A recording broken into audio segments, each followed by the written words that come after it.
Yamaka Waga, syair ke-13. Cerita terjadinya syair ini dalam kisah Nanda Thera. Suatu ketika, Sang Buddha menetap di wihara Weluwana Raja Gaha. Waktu itu ayahnya, Raja Sudodana, berulang kali mengirim utusan kepada Sang Buddha, meminta beliau mengunjungi kota Kapilawatu. Memenuhi permintaan ayahnya, Sang Buddha mengadakan perjalanan dengan diikuti oleh sejumlah besar arahat. Saat tiba di Kapilawatu, Sang Buddha bercerita tentang Wesanantara Jataka di hadapan pertemuan saudara-saudaranya. Pada hari kedua, Sang Buddha memasuki kota dengan mengucapkan syair berawal Utite Napa Majaya. Artinya seseorang harus sadar dan tidak seharusnya menjadi tidak waspada. Beliau menyebabkan ayahnya mencapai tingkat kesucian Sotapati. Ketika tiba di dalam istana, Sang Buddha mengucapkan syair lainnya berawal Dhammam Care Sucaritam. Artinya seseorang seharusnya mempraktekkan Dhamma, dan sang raja berhasil mencapai tingkat kesucian Sakadagami. Setelah bersantap makanan, Sang Buddha menceritakan tentang Canda Kinari Jataka berkenaan kisah kebajikan ibunya Rahula. Pada hari ketiga di istana berlangsung upacara pernikahan Pangeran Nanda, sepupu Sang Buddha. Sang Buddha pergi ke sana untuk menerima dana makanan atau pindapata dan memberikan mangkoknya kepada Pangeran Nanda. Kemudian Sang Buddha pergi meninggalkannya tanpa meminta kembali mangkoknya. Karena itu, sang pangeran sambil memegangi mangkok berjalan mengikuti Sang Buddha.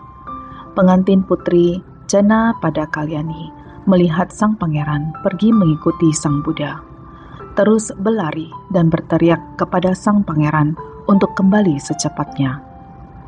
Ketika tiba di wihara, sang pangeran diterima dalam sangha sebagai seorang biku. Kemudian Sang Buddha berpindah ke wihara yang didirikan oleh Anathapindika di hutan Jeta dekat Sawati. Selama tinggal di sana, Nanda merasa tidak senang dan setengah kecewa serta menemukan sedikit kesenangan dalam hidup sebagai seorang biku.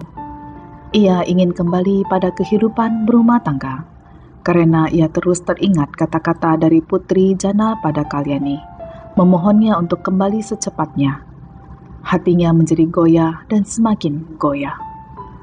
Mengetahui hal tersebut, Sang Buddha dengan kemampuan batin luar biasa memperlihatkan kepada Nanda beberapa dewi yang cantik dari surga Tawatimsa, jauh lebih cantik daripada putri Jana pada Kalyani. Sang Buddha bertanya kepada Nanda, siapakah yang lebih cantik, putri Jana pada Kalyani atau para dewi yang berdiri di hadapanmu itu? Tentu saja mereka jauh lebih cantik dibandingkan dengan putri Jana pada Kalyani, jawab Nanda. Sang Buddha berkata lagi kepada Nanda, apabila engkau tekun dalam mempraktikkan Dhamma, aku berjanji untuk membantumu memiliki dewi-dewi itu. Mendengar pernyataan itu, Nanda tertarik dan sekali lagi berjanji akan mematuhi Sang Buddha. Biku-biku yang lain menertawakan Nanda dengan berkata bahwa ia seperti orang bayaran yang mempraktikkan Dhamma demi memperoleh wanita cantik dan sebagainya. Nanda merasa sangat tertekan dan malu. Karena itu dalam kesendirian, ia mencoba dengan keras mempraktikkan Dhamma dan akhirnya mencapai tingkat kesucian arahat. Sebagai seorang arahat, batinnya bebas dari semua ikatan dan keinginan, dan Sang Buddha juga bebas dari janjinya kepada Nanda. Semua ini telah diketahuinya sejak awal. Biku-biku yang lainnya yang semula mengetahui bahwa Nanda tidak gembira menjalani hidup sebagai biku, kembali bertanya bagaimana ia bisa mengatasinya. Nanda Thera menjawab bahwa sekarang ia tidak lagi terikat dengan kehidupan berumah tangga. Mereka berpikir Nanda tidak berkata yang sebenarnya.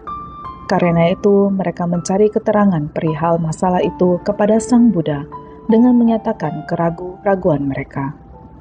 Sang Buddha menjelaskan kepada mereka bahwa sebelumnya kenyataan alamiah Nanda sama seperti atap rumah yang bocor, tetapi sekarang rumah itu telah dibangun dengan atap rumah yang baik. Penjelasan itu diakhiri dengan syair 13 dan 14 berikut ini. Bagaikan hujan yang dapat menembus rumah beratap tiris, demikian pula nafsu akan dapat menembus pikiran yang tidak dikembangkan dengan baik. Bagaikan hujan yang tidak dapat menembus rumah beratap baik, demikian pula nafsu tidak dapat menembus pikiran yang telah dikembangkan dengan baik.